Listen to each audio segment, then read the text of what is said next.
"Don't get in the elevator." The shout echoed across the marble lobby. Raw and desperate. Eleonora Ainsworth, the formidable CEO of Ainsworth Industries, froze with her hand outstretched, her fingers inches from the polished steel button. She turned, her icy gaze landing on a janitor in a faded blue uniform, his face pale with a terror that was shockingly real. Two of her security guards immediately moved toward him, their expressions hardening. But the man, Henry Brooks, ignored them. His eyes locked on Eleonora. "Please," he begged, his voice dropping but losing none of its urgency as he took a half-step forward.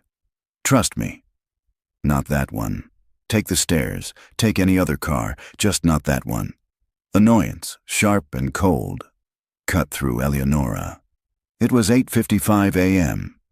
In 5 minutes, she was due on the 60th floor to greet a delegation of Japanese investors, the final step in a deal that would define her legacy. A disruption now was intolerable. She gave a curt, almost imperceptible nod to her head of security, a stern man named Garrison. She dismissed the warning as the ravings of a disturbed employee and turned her back on him, pressing the call button for the adjacent elevator car. "Ma'am, you don't understand." Henry's voice rose again, laced with panic as the guards reached him, each grabbing an arm. "The hoist cable on car 4, it's been deliberately frayed." "It's designed to snap under a full load." Garrison's grip tightened on Henry's shoulder. "That's enough. You're coming with us." Eleonora stepped into the gleaming interior of car 3 without a backward glance, her entourage of assistants and junior executives filing in silently behind her.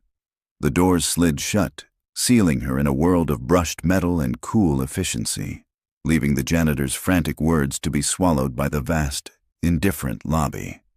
Henry struggled against the guard's iron grip as they dragged him toward a service corridor. "Listen to me. I'm not crazy. I used to be an engineer. I know what I saw." His words were a desperate, fading plea. He had seen it less than an hour ago during his early morning rounds, a glint of light where there should have been none, high up in the shaft of the executive elevator. He'd used his phone to zoom in, his blood turning to ice as the image resolved. It wasn't a simple fray. It was a precise, calculated abrasion, almost invisible to the untrained eye, placed at the cable's highest stress point. A method of sabotage so specific, so clean, it screamed of professional intent. It was a ticking time bomb, set to go off when the car was heaviest, exactly when a CEO and a group of investors would be inside. He was shoved into the sterile white security office. Garrison pushed him into a hard plastic chair. "What's your name?" "Henry Brooks. I work the night shift. Look, you have to call maintenance, shut that car down. You have to tell her what you have to do is stay quiet," Garrison said, his voice low and menacing. "You just caused a scene in front of our most important business partners. You're suspended, effective immediately. Hand over your ID." Henry's heart plummeted. "Suspended? I was trying to save her life." "You were yelling," Garrison countered flatly. "We'll review the security footage." Now, the ID defeated, Henry slid his access card across the table. His mind wasn't on the job. It was on his son, Connor. This job, with its meager pay and decent insurance, was the only thing standing between them and disaster. Losing it was unthinkable.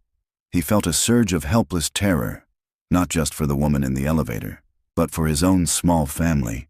Upstairs, in her penthouse office, Eleonora stared out at the sprawling city, the view a testament to the empire she commanded. But she couldn't shake the janitor's words. The hoist cable. It's been deliberately frayed. It was absurd. And yet, the raw fear in his eyes had been genuine. It unsettled her, a crack in the perfect, controlled facade of her morning. Her office phone chimed. It was her lead rival on the board, Julian Croft. "Eleonora," his voice was smooth as venom. "A little drama in the lobby this morning, I hear. Do try to keep the staff in line. The investors value stability above all else." "Thank you for your concern, Julian," she replied, her tone glacial. "The situation has been handled." She hung up, her jaw tight. Julian was circling, waiting for any sign of weakness, and lately, he had plenty of ammunition. Her daughter Clara had been struggling. Since her husband's death in a car accident a year ago, Clara's anxiety had become a suffocating presence in their lives. The school called constantly. Clara suffered panic attacks that left her trembling and unable to speak. Eleonora's devotion to her daughter was absolute, but the board saw only a distraction, a vulnerability. They saw a single mother, an emotional leader, not the ruthless visionary they needed. A soft chime from her private line interrupted her thoughts. It was Clara's school. Again. Her heart clenched. "This is Eleanora Ainsworth." "Mrs. Ainsworth," the school nurse's voice was strained. "It's Clara.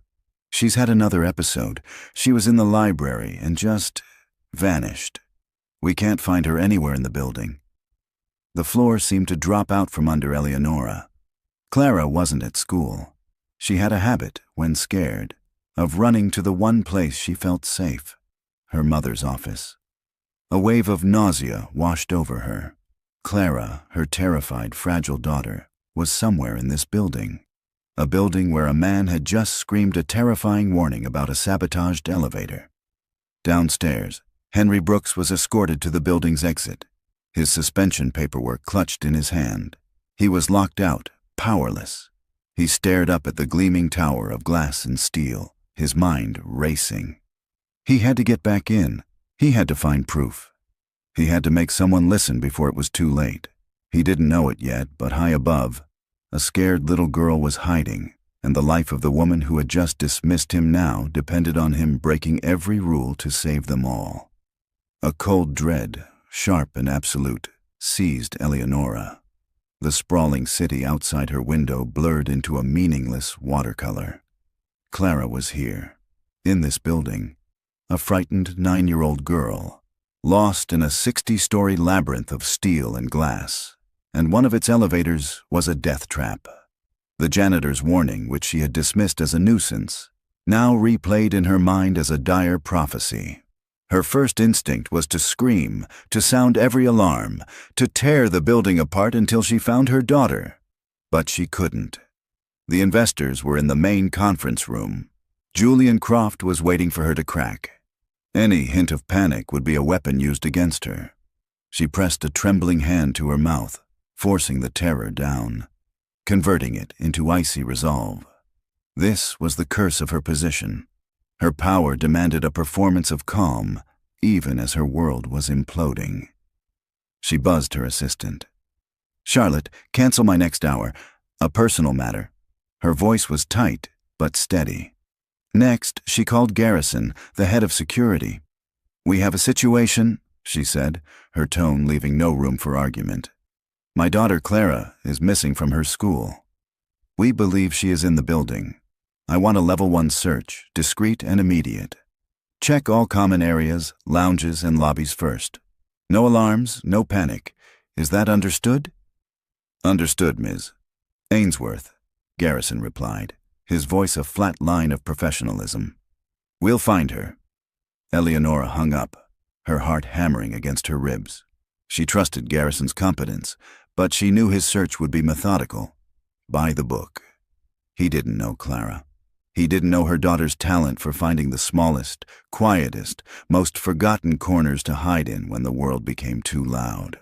Outside, on the windswept plaza, Henry Brooks clutched his suspension notice, the paper a flimsy testament to his powerlessness. He couldn't go home. He couldn't leave, knowing that ticking clock was still counting down.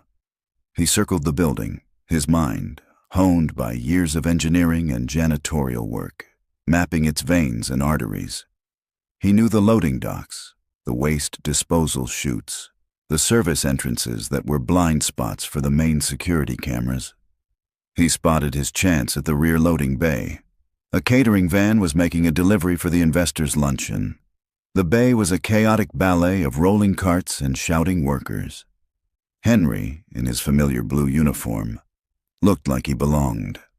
He slipped into the stream of bodies, keeping his head down, and merged with the shadows of the cavernous space. No one gave him a second glance. He was just a janitor, invisible. Once inside, he moved through the building's underbelly with a quiet confidence. These service corridors were his domain. He bypassed the main elevator banks, heading for a cramped service lift at the far end of the basement. His destination, the 61st floor, the elevator machine room. He needed a clear, undeniable photograph of that sabotaged cable, a picture that even a CEO in denial couldn't ignore. The search for Clara was proving fruitless. Garrison's teams had swept the first 20 floors with nothing to show for it. Eleonora paced her office, the polished marble floor feeling like a cage. She watched the security feeds on her monitor, her eyes scanning crowds, looking for a small figure with blonde hair. Every minute that passed was a fresh wave of agony. She thought of Clara, alone and terrified, and felt a piece of her own composure crumble. Henry reached the 59th floor, 2 levels below his target. He decided to take the service stairs the rest of the way to avoid any record of the lift going to the top floor. As he pushed open the heavy fire door into a dusty, little-used corridor, he heard a sound, a tiny, muffled sob. He froze, every sense on high alert. It came again, the unmistakable sound of a child trying to cry without being heard. He followed the sound down the hallway, past old filing cabinets and forgotten office furniture draped in plastic sheets. It led him to the end of the corridor, to the door of an old records room that hadn't been used in years. He pushed the door gently. It wasn't locked. The room was dark, smelling of old paper and dust. In the far corner, huddled between a stack of boxes and the wall, was a small girl. She had her knees pulled to her chest, her face buried in her arms. It was Clara.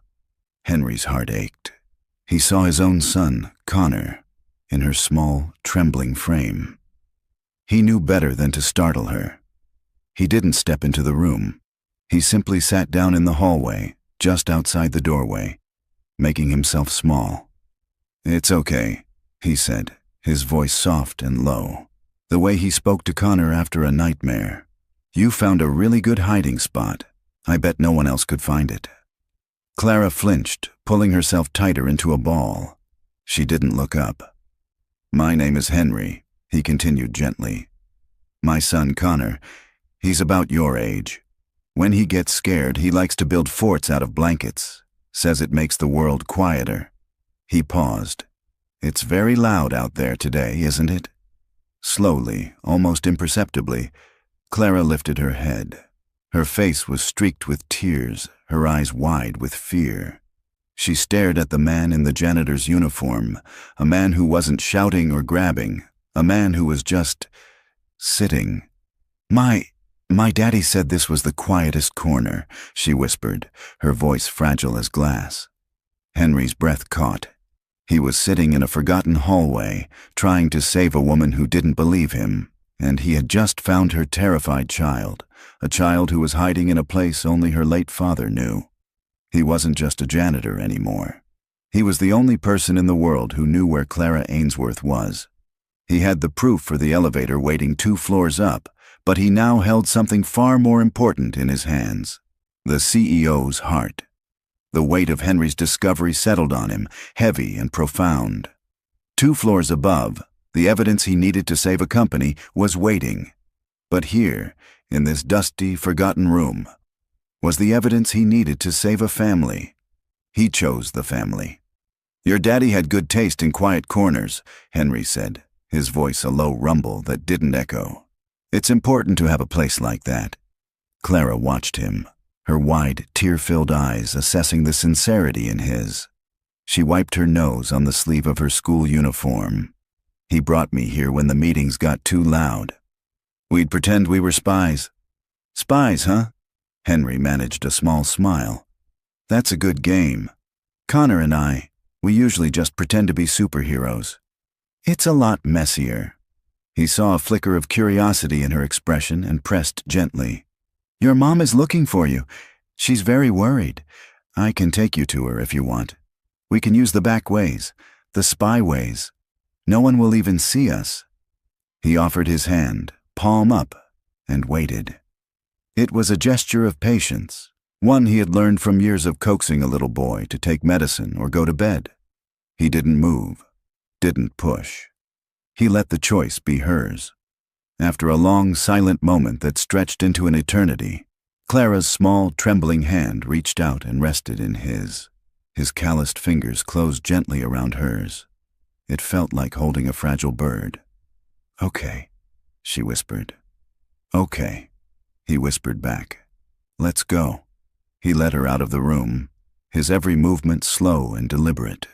He didn't have proof of the sabotage, not yet, but he now had something more powerful: trust. They moved through the service corridors, a strange pair, the invisible janitor and the CEO's lost daughter. Twice they heard the telltale crackle of a security radio approaching. Both times, Henry pulled Clara into a dark alcove, shielding her with his body, his hand held over her mouth in a universal sign for shh. She didn't struggle. She understood the game. They were spies. Finally, they reached the service elevator at the end of the executive floor corridor. The ride up to the 60th floor was silent. When the doors opened, they stepped out into the hushed, carpeted hallway that led to Eleonora's office suite.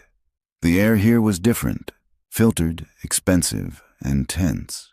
Eleonora's assistant, Charlotte, sat at her desk, her face a mask of professional anxiety. She looked up, and her eyes widened in shock as she saw Henry, the suspended janitor, walking toward her holding Clara's hand. "What is the meaning of this?" she began, rising from her chair. "You're not allowed on this floor." But Clara let go of Henry's hand and ran past the desk. "Mommy." The door to the inner office swung open.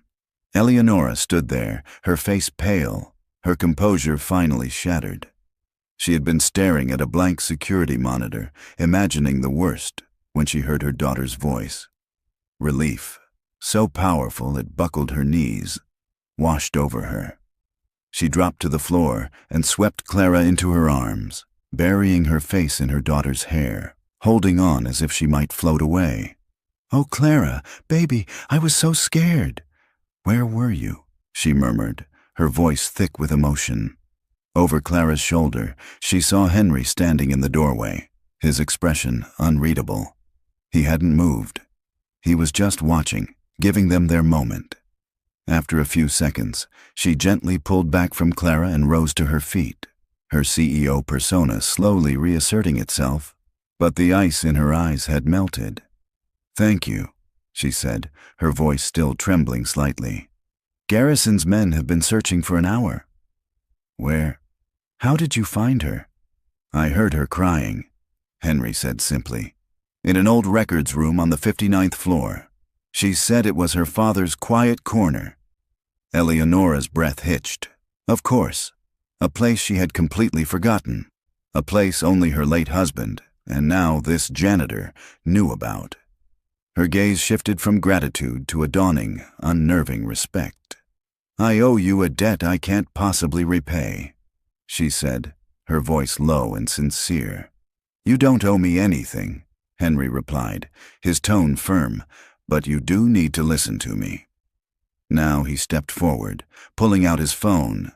"I tried to tell you this morning. I don't have a clear shot, not from the lobby, but I got this."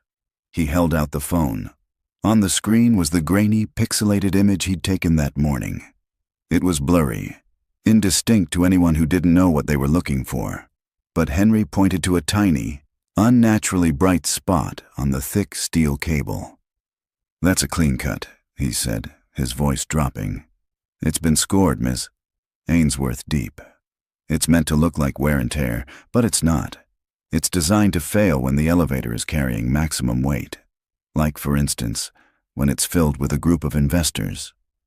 Eleonora stared at the photo. She looked at her daughter, safe and clinging to her side. She looked at the janitor, his eyes burning with an intensity she couldn't deny. The pieces clicked into place with horrifying clarity. The warning, Clara's disappearance, the convenient timing of the investor's visit, Julian's smug phone call. It wasn't a series of unfortunate events. It was an attack. Her blood ran cold. The man she had dismissed, the man her security had thrown out, hadn't just tried to warn her. He had saved her daughter, and now he was trying to save her life. "Garrison!" She snapped into her intercom, her voice hard as diamonds. "Shut down executive elevator car 4, immediately. Tell me it's done the second it's offline, and I want the chief maintenance engineer in my office in 5 minutes. No excuses." She looked at Henry, her eyes locking with his. The wall between CEO and janitor had crumbled to dust. In its place was a fragile, terrifying, and unspoken alliance. "You're not suspended anymore," she said, her voice a low command. "You work for me now, and you're going to help me find the person who was trying to kill me." The 5 minutes Eleanora had given felt like an hour.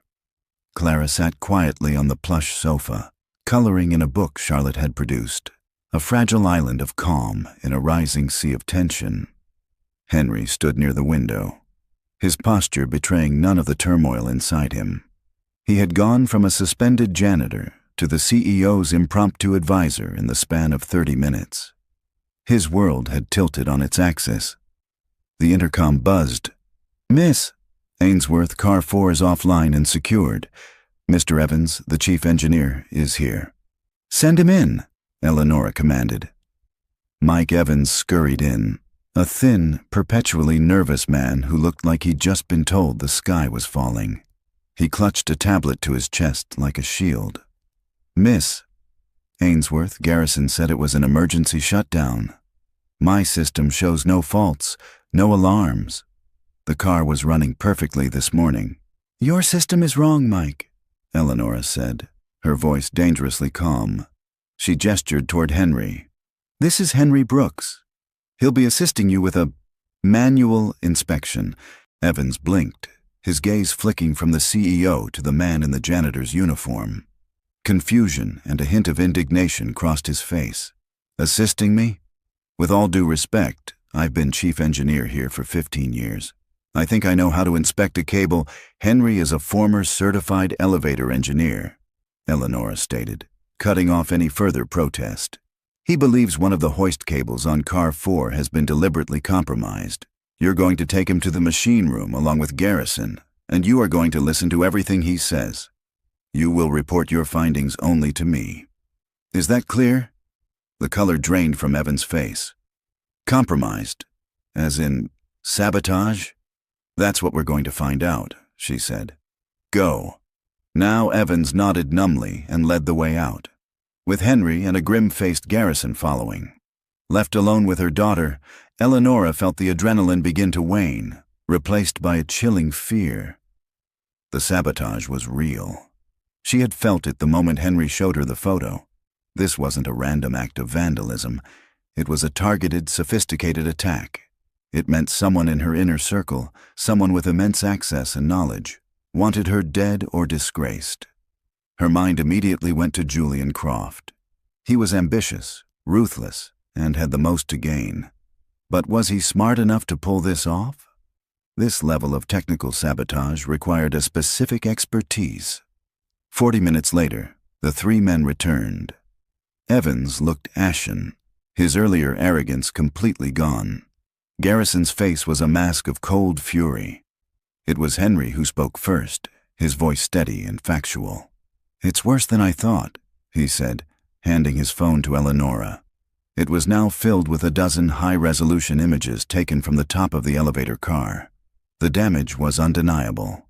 A single, thick steel cable showed a deep, clean score mark, with several smaller strands meticulously severed around it. "The main cut is about 70% through the cable's core," Henry explained, pointing to one of the images. "It's positioned to fail at the sheave, right when the car experiences maximum load stress, like during a sudden stop or a full-capacity ascent. But look here," he zoomed in on the smaller, frayed wires. "These aren't random breaks. They were snipped, probably with a pair of high-torque cable cutters. This was done to mimic stress fraying, to make it look like a maintenance failure over time." Evans swallowed hard, finally finding his voice. "He's right.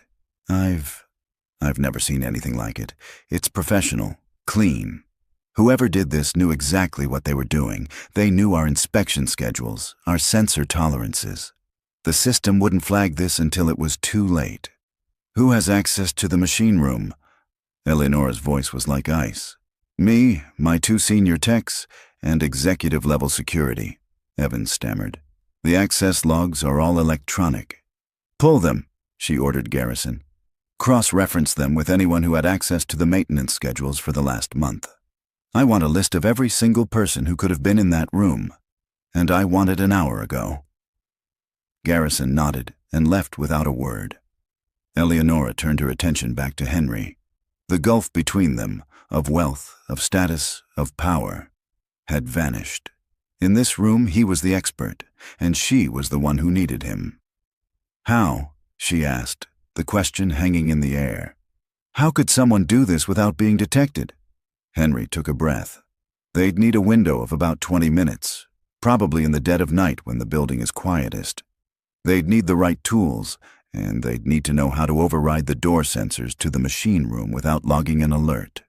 He paused, his expression grim. This wasn't a disgruntled employee with a grudge, Miss Ainsworth. This was planned by someone who knows this building as well as I do, an engineer, or someone who hired one. The implications were staggering. The enemy wasn't just at the gates. They were inside the command center. They wore a suit, carried a key card, and probably smiled at her in the hallway.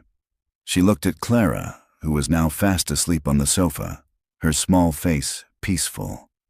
A fierce, protective anger rose in Eleonora, hot and clarifying. They hadn't just come for her company. They had put her daughter at risk. They had threatened the one thing in the universe she truly loved, and for that, there would be no forgiveness. Henry, she said, her voice low and resolute, I need you to stay. Not as a janitor, as a consultant. Your official title will be Special Projects Coordinator, Office of the CEO. You will have full access, you will report only to me. And you will help me tear this company apart until we find the person responsible. Henry stared at her, stunned. A new title. Full access. It was a world away from a mop and bucket. But he saw the look in her eyes. It wasn't just a job offer. It was a plea. He thought of his son, Connor, and the precarious life he was trying to build for them. Then he looked at the sleeping girl on the couch. I'll do it, he said, but on one condition. Eleonora raised an eyebrow. You call me Henry. A small, almost imperceptible nod. All right, Henry, Eleonora said. The use of his first name hung in the air, dismantling a barrier that an hour ago had seemed a mile high. For the first time that day, Henry felt like he was standing on solid ground. The moment was broken by Garrison's return. He held a tablet, his expression grim. I have the access logs for the machine room, level 61, for the past 30 days. Eleonora took the tablet, her eyes scanning the list. Henry moved to stand beside her, close enough to see the screen. It was a short list, as Evans had said. Mike Evans himself, 2 senior techs, Paul Simmons and a younger man named Ben Carter, and a handful of Garrison's own security supervisors. And then one name that made Eleonora's breath catch, Julian Croft. Julian was in the machine room? She asked, her voice sharp. Garrison pointed to the entry. 3 nights ago, 11:47 p.m. to 11:58 p.m., the log notes, Server Access for Data Analytics Project. The machine room has a server rack, Henry confirmed quietly. It's plausible, but it's also the perfect cover. 11 minutes is more than enough time for someone who knows what they're doing. Eleonora's mind raced. It was almost too perfect, too obvious. Julian was her primary rival, the one who stood to gain the most. But this felt sloppy. Julian was a predator, but a careful one. Would he really use his own keycard? Henry shook his head, looking away from the screen. This isn't the answer, he said. An electronic log is just a story someone wants you to read. Keycards can be cloned, passcodes can be stolen, alibis can be built. This list tells us who had official access. It doesn't tell us who was actually in the room. What are you suggesting? Eleonora asked, turning her full attention to him. We go back. To the machine room, Henry said. The person who did this was focused on the cable. They were careful, but they weren't thinking about a janitor. They weren't thinking about someone who knows what a clean floor looks like, or how dust settles, or the scuff marks a specific tool cart leaves behind. They left a physical trail. I guarantee it. Eleonora looked from Henry's determined face to her sleeping daughter. He was right. The digital world was compromised. She had to trust the physical one. Garrison, seal that room. No one goes in or out without my direct authorization. Not Evans, not his techs, no one. She then turned to her intercom. Charlotte, reschedule my meeting with the investors. Tell them we've encountered a critical infrastructure issue that requires my personal oversight. Frame it as an example of our rigorous safety protocols. And get my car brought to the front. She scooped a still sleeping Clara into her arms. The child felt impossibly light, a fragile treasure in a world of threats. I have to get her home, she said to Henry, her voice softening. I'll be back within the hour. I want you to go to that room. Take Garrison. Look for what you described. Look for the story the logs aren't telling. Henry simply nodded. I will. As Eleonora carried her daughter through the quiet office, she felt the weight of her isolation. She was surrounded by employees, security, and executives. Yet the only person she truly trusted was the man she'd had thrown out of her building that morning. Driving through the city, the familiar streets felt alien. The sleek lines of her Porsche were a cocoon, but she felt exposed, vulnerable. She got Clara home and into bed, her nanny watching with concerned eyes. The house was a fortress of wealth and security, but the enemy wasn't outside. They were already in the castle. She couldn't plan her next move from her office, a place that was now a crime scene. She couldn't use company phones or emails. Every system she commanded was potentially compromised. She needed a safe place, a neutral ground, a war room where the walls weren't listening. Back in her car, the engine a low thrum in the quiet suburban street, she felt a profound sense of being adrift. Who could she turn to? Her board was circling. Her security could have a traitor in its ranks. Her chief engineer had been blind to the threat under his nose. Then she thought of Henry, a man with nothing to gain and everything to lose, who had stood his ground. A man who saw things others missed. A man who understood the building's secrets not from a spreadsheet, but from the ground up. She needed him. Not just his expertise, but his perspective. She pulled out her phone, accessed the company's HR database with her highest level clearance, and found his employee file. An address appeared on the screen, a simple street name in a neighborhood miles away, a world away, from her own. Without a second thought, she typed the address into her car's navigation system. The crisp, digital voice announced the route, plotting a course from her gilded cage to the one place the enemy would never think to look for her, to the home of her janitor. The screen glowed, illuminating her determined face as she pulled away from the curb, leaving her safe, sterile world behind. The machine room on the 61st floor was a world of humming, orderly power. The air was cool and smelled of ozone and oil. When Garrison unlocked the door, breaking the official seal Eleonora had ordered, he and Henry stepped into a space that felt both sterile and sacred. This was the building's heart, and someone had tried to poison it. Garrison, a man accustomed to digital threats and human deception, watched as Henry ignored the computer terminals and access panels. Instead, the janitor, the special projects coordinator, knelt, his eyes inches from the polished concrete floor. He ran a gloved hand over the surface, his gaze sweeping the area with a focus Garrison had only ever seen in forensic specialists. "What are you looking for?" Garrison asked, his voice low. "A mistake," Henry answered without looking up. They focused on the cable and the computer logs. They wouldn't expect someone to care about the floor. He moved slowly, methodically, his path spiraling inward from the door toward the massive hoist motor.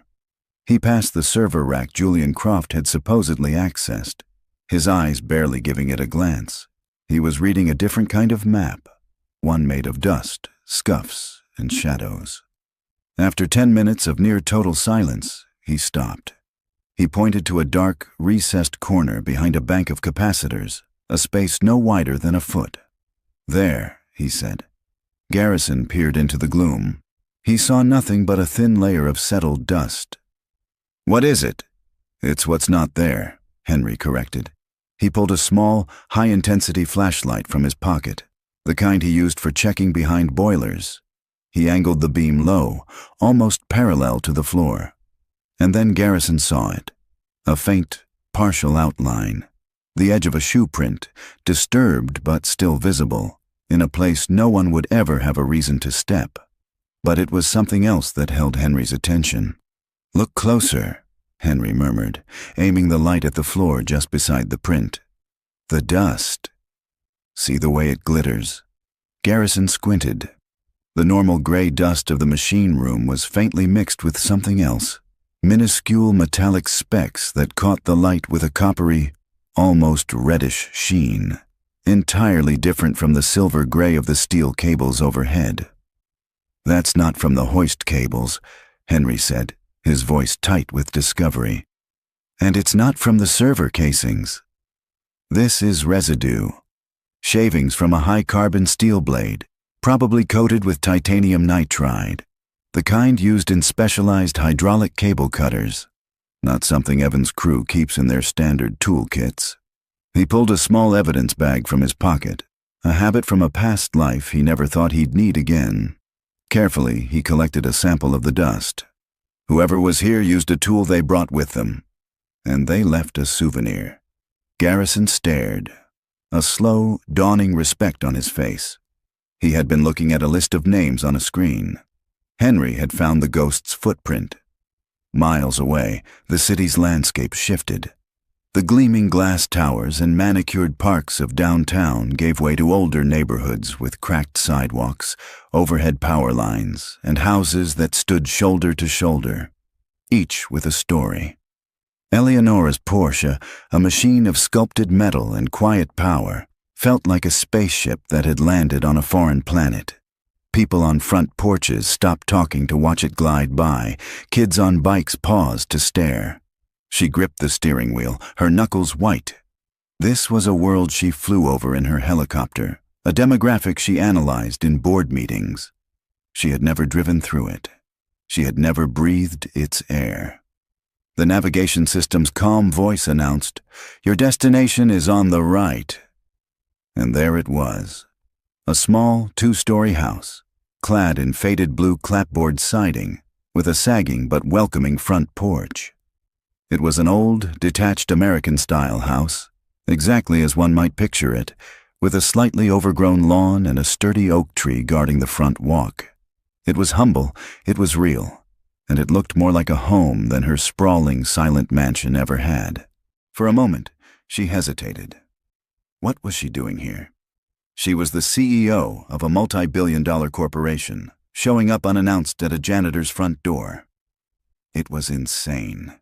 It was a breach of every protocol, every rule of the world she commanded. But her world was a lie. Her protocols had failed her. The rules had been written by the enemy. Her foot pressed the brake. The Porsche slowed, its tires crunching softly on the asphalt as she pulled to a stop directly in front of the little blue house. She cut the engine. The sudden, profound silence was broken only by the distant sound of a dog barking.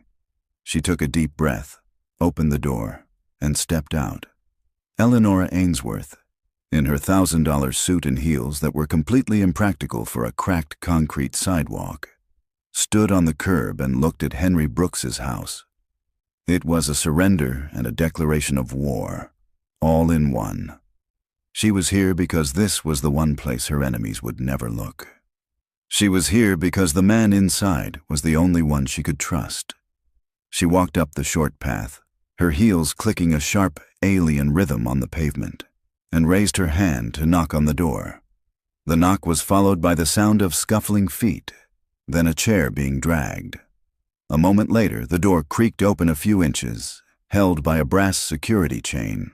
A pair of wide, curious blue eyes, startlingly similar to Henry's, peered out. It was a boy, no older than Clara, with a smudge of chocolate on his cheek. "Can I help you?" he asked, his voice possessing the serious, formal tone of a child trying to sound like an adult. He eyed her expensive suit, then craned his neck to get a better look at the Porsche gleaming at the curb. Whoa! Eleonora, who could command a room of 100 executives with a single glance, felt a smile touch her lips. "Hello, I'm Eleonora. Is your dad home?" The boy, Connor, shook his head. "He's at work. He's a janitor." He said the word with a simple, unashamed pride that struck Eleonora more deeply than any corporate title. "Are you his boss?" "I am," she confirmed. "My name is Eleonora Ainsworth." Connor's eyes widened further in recognition. He'd likely heard the name from his father. "You should probably come in," he said, a newfound sense of duty in his voice. He fumbled with the chain, slid it free, and opened the door. "Dad says we don't leave guests on the porch." She stepped inside. The house was a world away from the sterile perfection of her own. It was small, but it was alive. The air smelled of cinnamon and old books. A half-finished Lego creation sat on the floor, surrounded by colorful bricks.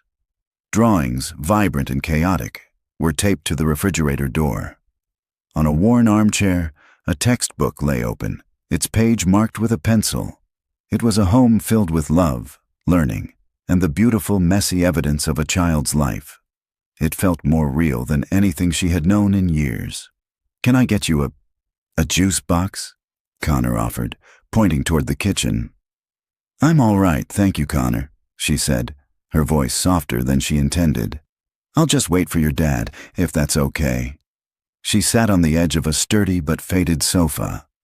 Connor, deeming his host duties complete, returned to his Lego project on the floor, occasionally glancing up at her as if she were a rare and fascinating creature that had wandered into his habitat. An hour stretched by.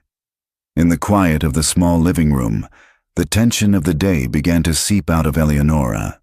The corporate battles, the betrayals, the ever-present threat. It all seemed to recede, replaced by the simple, comforting sounds of a home. The hum of the refrigerator, the soft click of Lego bricks, the murmur of a television from a neighbor's house.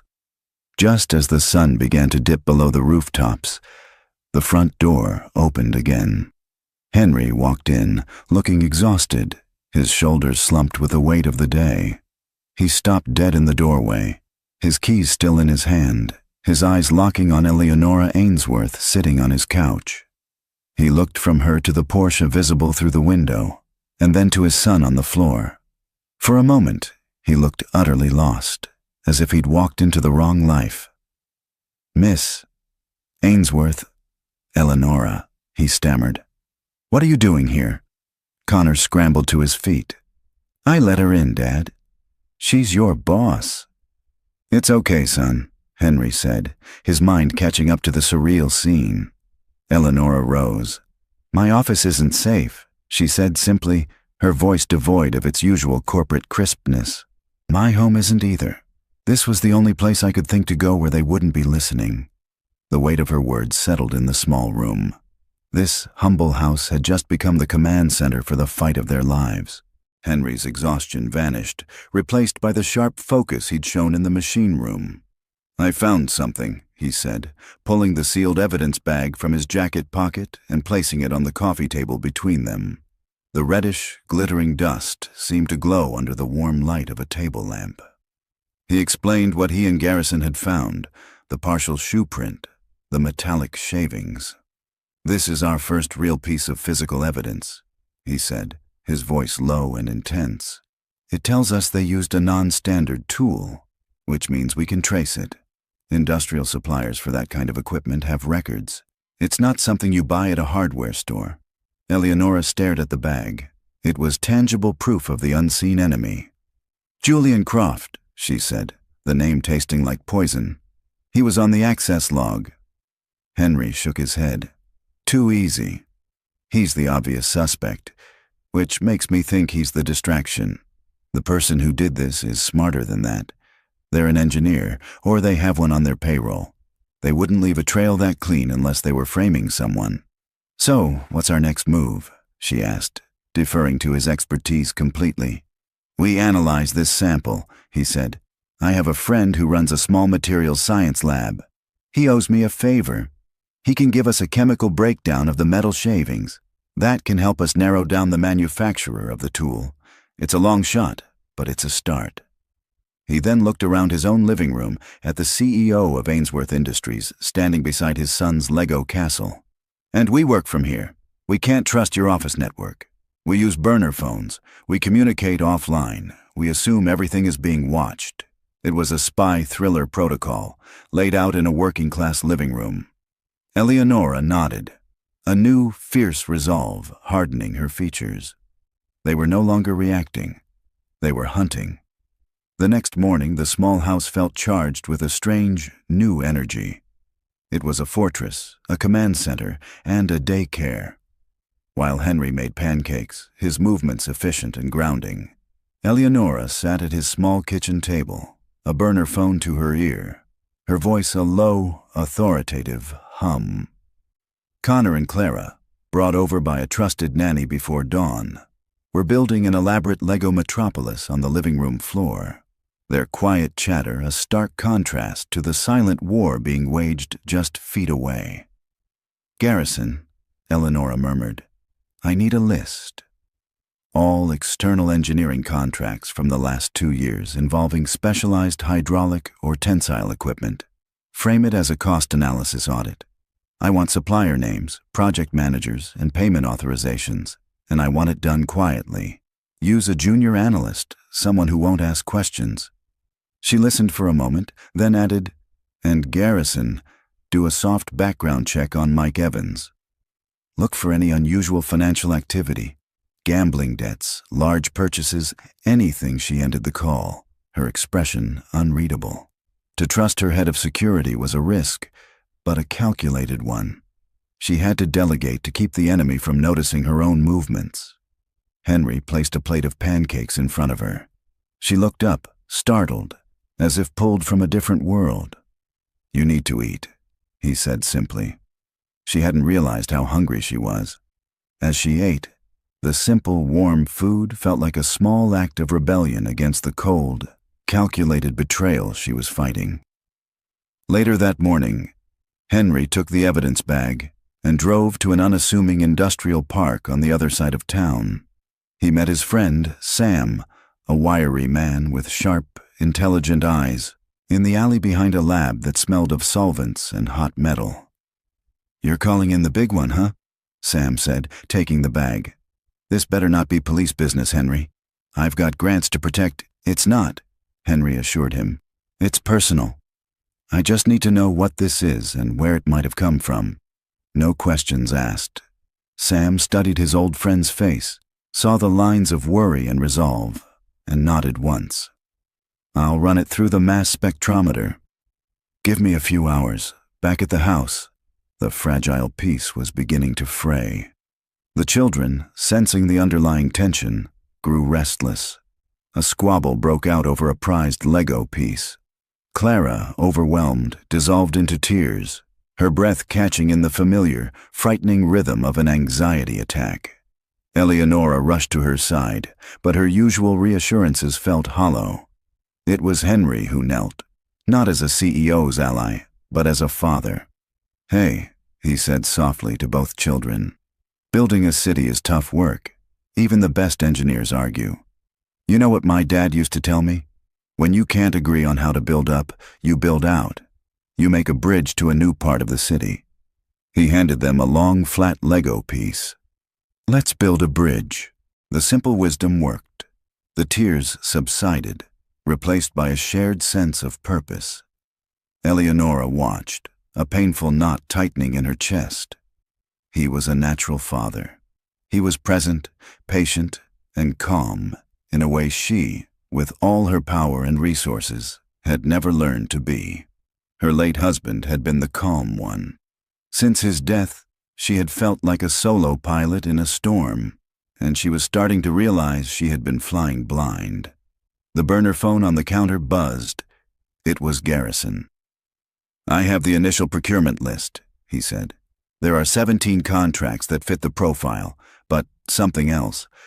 Mike Evans' financials are clean, too clean. No debt, but also no investments, no major assets. He lives in a small rental. For a man in his position, it's like he's a ghost. A ghost. The word chilled her. Before she could process it, the other burner phone rang. Henry answered. It was Sam. "Henry, you were right to bring this to me." Sam's voice crackled with excitement. "This isn't just tool residue. It's a custom alloy. High-carbon steel, chromium, and a trace amount of vanadium, coated with a proprietary titanium nitride layer. It's incredibly strong and designed for minimal friction." "Can you trace it?" Henry asked, his heart pounding. "Better. The vanadium has a specific isotopic signature. It's like a fingerprint. It comes from a mine used exclusively by one company for their high-stress application tools. A German firm called Stahlwerk Dynamics." Eleonora's head snapped up. She knew the name. "Garrison," she said into her own phone. "Search the contract list." "Is Stahlwerk Dynamics on it?" There was a pause, the sound of typing. "Yes," Garrison said, his voice tight. "They have a single massive contract from 18 months ago. For the retrofitting of the primary hoist components on all executive elevators." Henry and Eleonora locked eyes across the kitchen. This was it, the direct link. "Who was the project manager on that contract?" Eleonora asked, her voice barely a whisper. "Who signed off on it?" The silence on the other end of the line stretched for an eternity. Henry held his breath. "It wasn't Julian Croft," Garrison said, his voice heavy with disbelief. "The authorization came from the lead engineer. The project was managed and signed off on by Mike Evans." The name hung in the air of the small kitchen, thick and suffocating. Mike Evans, not a rival, not a corporate raider, but a man Eleonora had trusted for 2 decades. He had been a pallbearer at her husband's funeral. The betrayal was so profound. It felt like a physical blow, knocking the air from her lungs. "It can't be," she whispered, shaking her head. "Mike? He has no reason. He's been with us since the beginning. He was Richard's friend." "Sometimes the ones who stand the closest are the best at hiding," Henry said, his voice a low anchor in her spinning world. "His financials are a ghost's. That's not a man with no motive. That's a man who knows how to hide his tracks. He's been paid, and he knows how to make the money disappear." The pieces began to click into place with sickening clarity. Mike Evans had the access, the expertise, and the trust. He could have sabotaged the elevator himself or overseen it. He could have planted the evidence to frame Julian Croft. He had played them all perfectly. "The board meeting," Eleonora said, her mind racing. "He was there. He sat right next to Julian, and he looked just as shocked as everyone else." She closed her eyes, picturing it. He even put a hand on Julian's shoulder, a gesture of support. "The man is a predator, and a smart one," Henry added. "We can't go to the board with this. It's still just a name on a contract and some metal dust. It's not enough. He'll deny everything, destroy the real evidence, and disappear." "So we set a trap," Eleonora said, her voice turning to ice. The grief was hardening into rage. "We make him think we're walking into his trap, but we spring our own." She picked up the burner phone and dialed Garrison. "The plan has changed," she said, her tone leaving no room for argument. "I want you to call an emergency board meeting for tomorrow morning. The agenda is urgent security matters. Leaked to a few key people, the ones you know are gossips, that you found definitive proof linking Julian Croft to an offshore account that received a large payment." "Ma'am, we haven't found that," Garrison protested. "I know," she said, "but Mike Evans doesn't. We are going to shine a very bright spotlight on Julian Croft. We are going to make it look like the case is closed. I want Mike to feel safe. I want him to get comfortable. And then what?" "Then," Henry put in, leaning closer to the phone, "we watch him. When he thinks he's won, he'll make a mistake. He'll contact his partner, or he'll try to tie up one last loose end. And we'll be waiting." After they hung up, An unnerving quiet settled over the house. The children were asleep upstairs, their breathing a soft, steady rhythm of innocence. In the living room, the two adults felt the full weight of the conspiracy pressing in on them. "Richard," Eleonora said, the name a ghost on her lips. "My husband." He was the chief engineer before Mike. He's the one who hired him. They worked together for years. She looked at Henry, her eyes filled with a new, dawning horror. Richard died in a car accident. The police said it was black ice on an overpass. His brakes failed. Henry's expression was grim. He didn't have to say anything. The question was a living thing between them. Was it an accident? "He was working on something before he died," she continued, her voice trembling. "A private project. He was worried about something. He called it a fundamental design flaw in a new system. He was paranoid, encrypting his files, working late. I thought it was just the pressure of his job." She stood up, pacing the small room. "He kept his work on a separate hard drive, an old one. It's in his study at home. I tried to access it after he died, but it's password protected. I didn't know the password, and it hurt too much to keep trying." Henry's gaze was steady. "Maybe it's time to try again. I have to go back there," she said, more to herself than to him. "To the house. I need that drive." "It's not safe for you to be alone," he said immediately. "I won't be. I'll take Garrison and 2 of his most trusted men. We'll be in and out." She looked at him, her corporate mask completely gone, leaving only a raw, desperate vulnerability. "Henry, if Mike was involved in my husband's death, if this has been going on for that long..."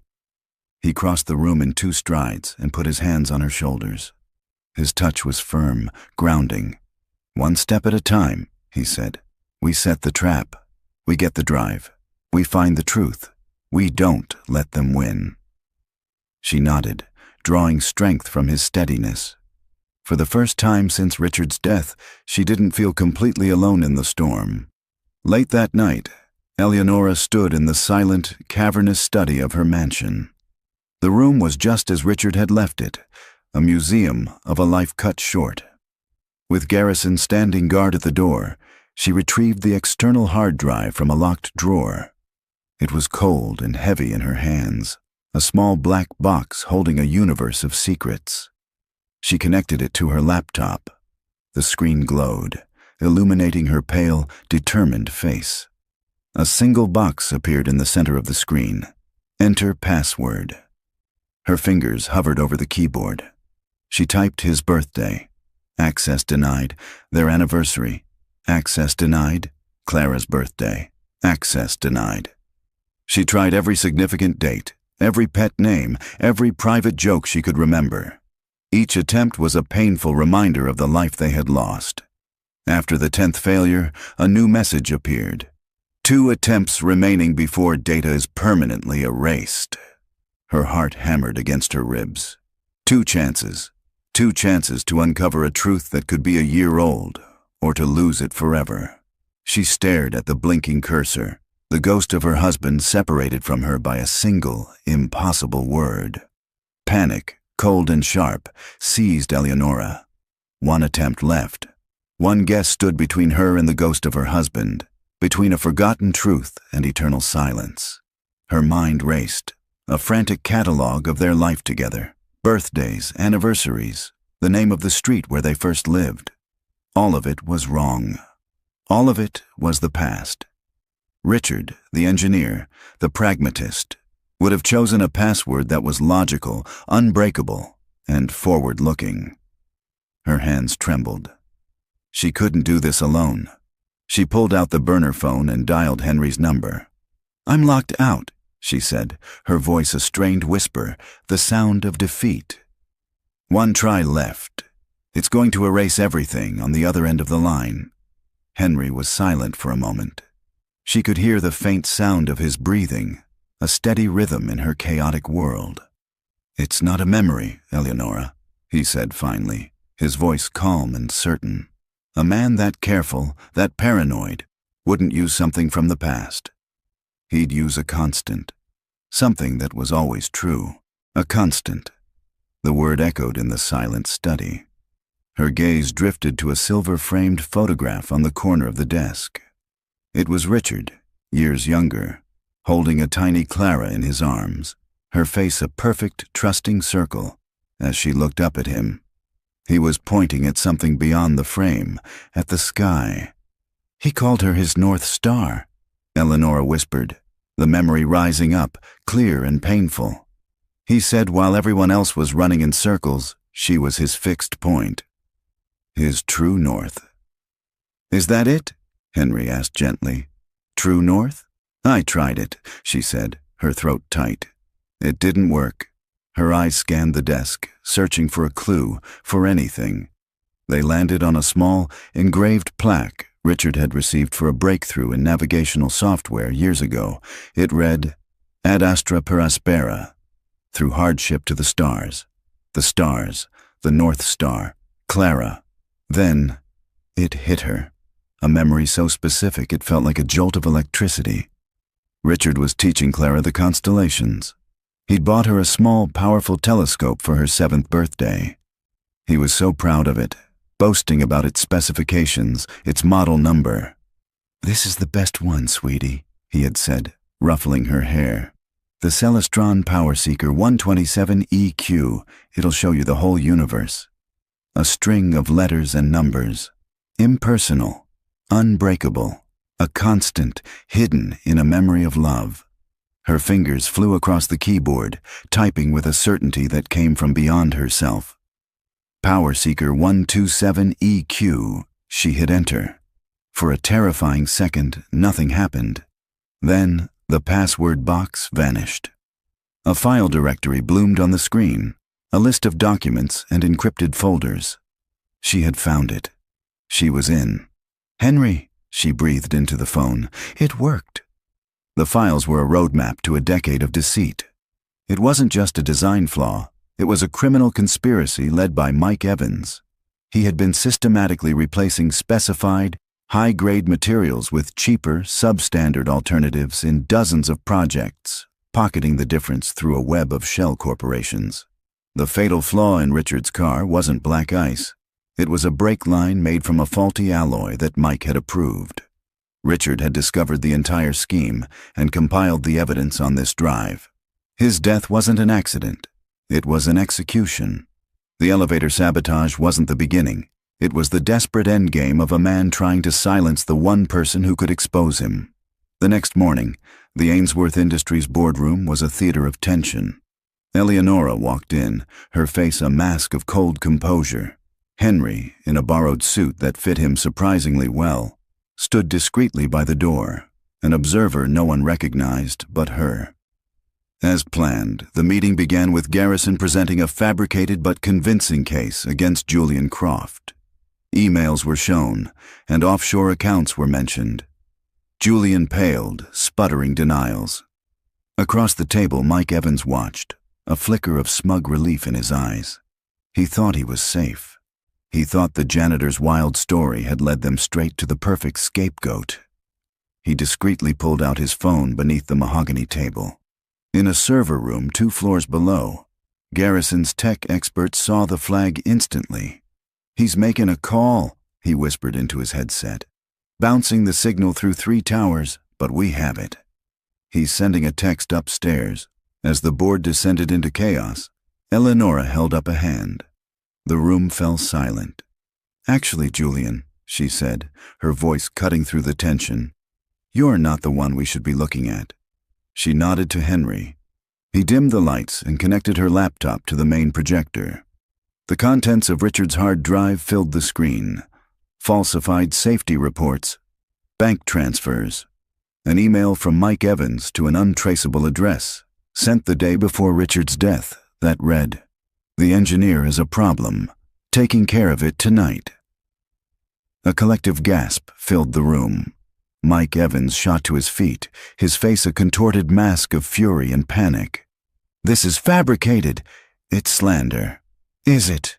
Eleanor's voice was dangerously quiet. She clicked a final file. A recording began to play over the boardroom speakers. It was Mike's voice, captured just moments ago from his secure call. It's done, he was saying to his partner. They took the bait. Croft is going down for the elevator. We're in the clear. The company is ours. It was over. Mike lunged, not for the door, but toward Eleonora, his face twisted in a snarl of pure hatred. But Garrison and 2 plainclothes officers were already moving, intercepting him before he took 2 steps. The sound of handcuffs clicking shut echoed in the stunned silence. 6 months later, the autumn sun cast long shadows across the lawn of Henry's small detached house. Ainsworth Industries, having survived the storm, was stronger than ever, rebuilt on a foundation of integrity. Henry was no longer a janitor. He was the head of the new Engineering Oversight Division, a position Eleonora had created for him, trusting his expertise and unwavering moral compass above all others. The gleaming Porsche was parked in the driveway, but it no longer looked out of place. It was just a car, part of a new, blended life. In the backyard, Connor and Clara were laughing, chasing a soccer ball across the grass. Eleonora and Henry sat on the porch swing, moving in a slow, easy rhythm. She leaned her head on his shoulder, the gesture as natural as breathing. "Did you ever think," she said softly, "that a warning shouted across a lobby would lead to this?" He looked at the children, their faces bright with joy, then back at her. "I was just trying to do the right thing," he said. "I didn't know I was finding everything I'd ever need." He stopped the swing and turned to face her. His expression was serious, his eyes full of a love that was quiet, strong, and real. From his pocket, he pulled a small velvet box. "Eleonora Ainsworth," he said, his voice steady. "You are the strongest, bravest person I've ever known. You fought for your company, for your daughter, for the truth. And somewhere along the way, I fell completely in love with you." He opened the box. Inside wasn't a diamond, but a simple, elegant ring fashioned from polished titanium, inset with a single, deep blue sapphire. "It's strong," he said, "and it's true. Just like us. Will you marry me? Will you let us build a family together?" Tears welled in her eyes, but they were tears of joy, washing away the last of the grief and fear. She looked at their children playing, at the man holding her future in his hands, at the home they had built from the ashes of betrayal. "Yes," she whispered, her voice thick with emotion. "Henry Brooks, yes." He slipped the ring onto her finger. It was a perfect fit. As he leaned in to kiss her, the sound of their children's laughter was the only promise they would ever need. They were no longer a CEO and a janitor. They were a family, forged in crisis, bound by courage, and finally, blessedly, home. And that's a wrap on this story. But you know, the conversation doesn't have to end here. Let us know down below what part of the world this reached today, and maybe one word that says how it made you feel. It's incredible to think we're creating this sort of map of emotions, together. What we're trying to do here is build a home for stories that actually matter. Stories about getting back up, about forgiveness, and that quiet kind of strength. If you want to help us build it, a subscription and a simple like goes a very long way. It tells the world that these stories are wanted, and it helps them travel to places we could never reach alone. I'm just so grateful you chose to spend your time here. Until we meet in another tale, try to be the kindness you want to see out there.